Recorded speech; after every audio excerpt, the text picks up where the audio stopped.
রাকিব হোসেনের সফলতার আসল কারণ কি?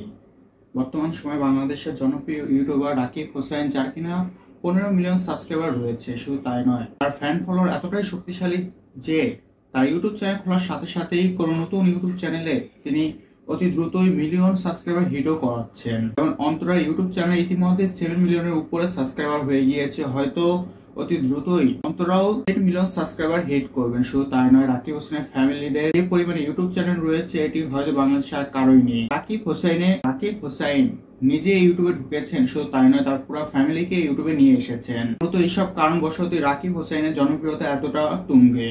শুধু তাই নয়, রাকিব হোসেনকে নিয়ে রিসেন্টলি 2023 সালের শেষের দিকে বিভিন্ন ধরনের মন্তব্যের কারণে রাকিব হোসেন দুনিয়া অনেকটা সাড়া ফেলেন, যার কারণে তিনি 2 মাস যাবৎ ইউটিউব থেকে দূরে ছিলেন। তিনি 3 মাস যাবৎ ইউটিউবে কোনো ধরনের ভিডিওই আপলোড করেননি। মূলত রাকিব হোসেনের এই সফলতার আসল কারণ কি? Hello guys, it's me MD Shibad and my YouTube channel Shibad vlogs ক্রিয়েটরে আপনাদের সবাইকে জানাচ্ছি আমন্ত্রণ। আজ অনেকদিন পর আমাদের ইউটিউব চ্যানেল থেকে নতুন একটি ভিডিও আমরা নিয়ে এসেছি, যেটি কিনা রাকিব হোসেনের প্রসঙ্গে।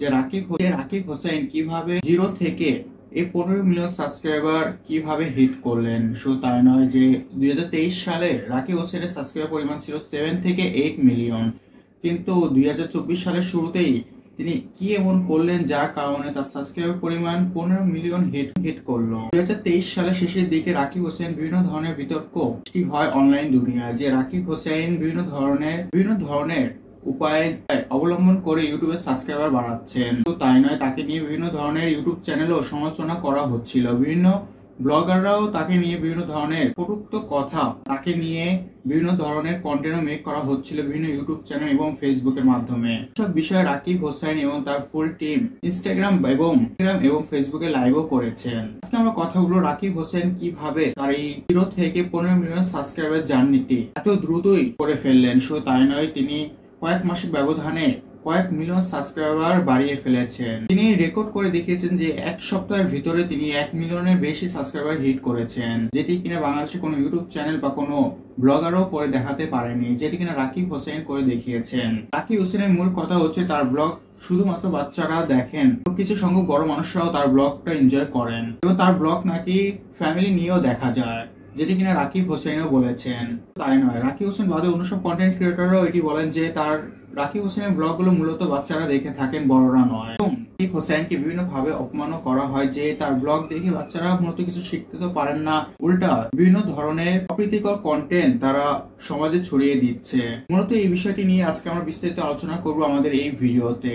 দেরি না করে আমরা মূল ভিডিওতে চলে যাই। এই ভিডিওটি শুরু করার আগে একটি কথা বলবো, যারা কিনা আমার চ্যানেলটা এখনো সাবস্ক্রাইব করেনি তাদেরকে চ্যানেলটি সাবস্ক্রাইব করে দিবেন। ভিডিওটি ভালো লেগে থাকলে একটি লাইকও করে দিবেন। চলেন দেরি না করে আমরা চলে যাই মূল ভিডিওতে। রাকিব হোসেনের ইউটিউব চ্যানেলে যখন থেকে অন্তরা এন্ট্রি নেয়, তখন থেকে রাকিব হোসেনের ইউটিউব চ্যানেল আস্তে আস্তে ভাঙতে শুরু করে, মানে তার টিম মেম্বার আস্তে আস্তে চলে যেতে শুরু করে এবং এক পর্যায়ে এসে ইয়াসিনও তার ইউটিউব চ্যানেল ছেড়ে দেয়, যেটি কিনা রাকিব হোসেন ভালো দিক থেকে দেখেনি এবং তিনি সম্পূর্ণ দায় ইয়াসিনের ওয়াইফ মানে মিথিলার উপর দিয়ে দেয়, যে মিথিলার কারণে ইয়াসিন তাদের ইউটিউব চ্যানেল থেকে এতটা দূরে সরে গিয়েছে। না হলে ইয়াসিন তার ইউটিউব চ্যানেল কখনো ছাড়তেন না। মিথিলা ব্রেন ওয়াশ করে তাকে এই ইউটিউব চ্যানেল থেকে অনেকটা দূরে সরিয়ে নিয়েছে এবং টিম রাকিব হোসেনের থেকেও অনেকটা দূরে নিয়ে গিয়েছে। কিন্তু পরবর্তীতে ইয়াসিন তার লাইভে এটি বলেন যে তার ব্রেন কেউ ওয়াশ করেনি, তিনি নিজ ইচ্ছায় এই ইউটিউব চ্যানেলটি ছেড়ে চলে এসেছেন, কারণ তার উপর বিভিন্ন ভাবে নির্যাতন চালাতো রাকিব হোসেন। মূলত নির্যাতন নয়, মূলত ইয়াসিনকে দিয়ে বিভিন্ন ভাবে কাজ করিয়ে নিতেন রাকিব হোসেন, কিন্তু তার সেই প্রাপ্য মূল্যটা তাকে দেওয়া হতো না। তো এই কারণে ইয়াসিন তার ইউটিউব চ্যানেল থেকে সরে আসে এবং এরপর থেকে রাকিব হোসেনকে নিয়ে বিভিন্ন ধরনের কন্টেন্ট তৈরি হতে থাকে অনলাইন দুনিয়া। তো তাই না, বাংলাদেশের সবচেয়ে বড় বড় ব্লগাররাও তাকে নিয়ে বিভিন্ন ধরনের কথা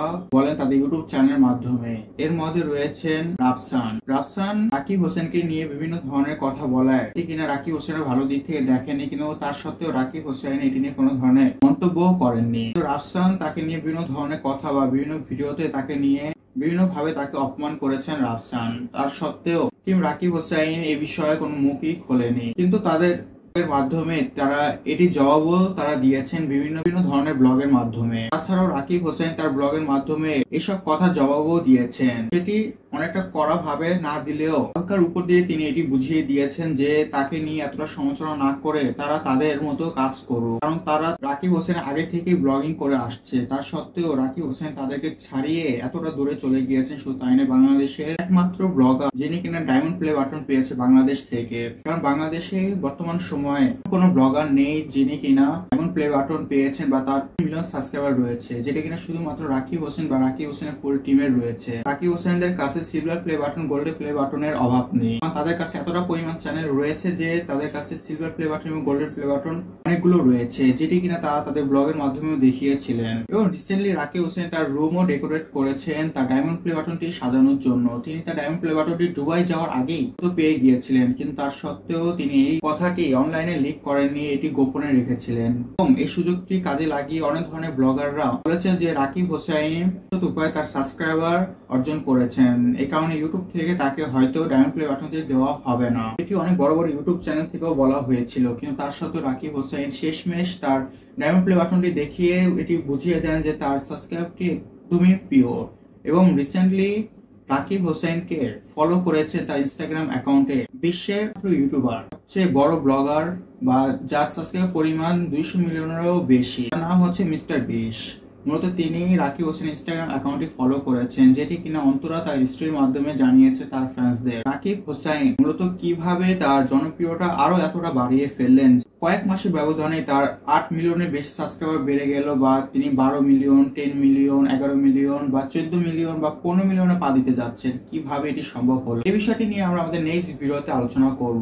এই ভিডিওটি পার্ট 1 এবং পরবর্তী যে পার্ট 2টি আসতে যাচ্ছে সেই ভিডিওতে আপনারা এই বিষয়ে বিস্তারিত জানতে পারবেন। যারা এখন আমার চ্যানেলটি সাবস্ক্রাইব করেন তাদেরকে চ্যানেলটি সাবস্ক্রাইব করে ফেলুন এবং পার্ট 2 দেখার জন্য অপেক্ষা করুন আমাদের ইউটিউব চ্যানেল। তাই সাবস্ক্রাইবের পাশাপাশি আমাদের ইউটিউব চ্যানেল বেল আইকনেও একটি ক্লিক করে দিন, যাতে আমাদের ভিডিও ছাড়ার সাথে সাথেই আপনাদের কাছে পৌঁছে যায়। আজ তাহলে এখান থেকে বিদায় নিচ্ছি, আবার দেখা হবে পার্ট 2তে এবং নতুন কোনো ভিডিও নিয়ে। আল্লাহ হাফেজ।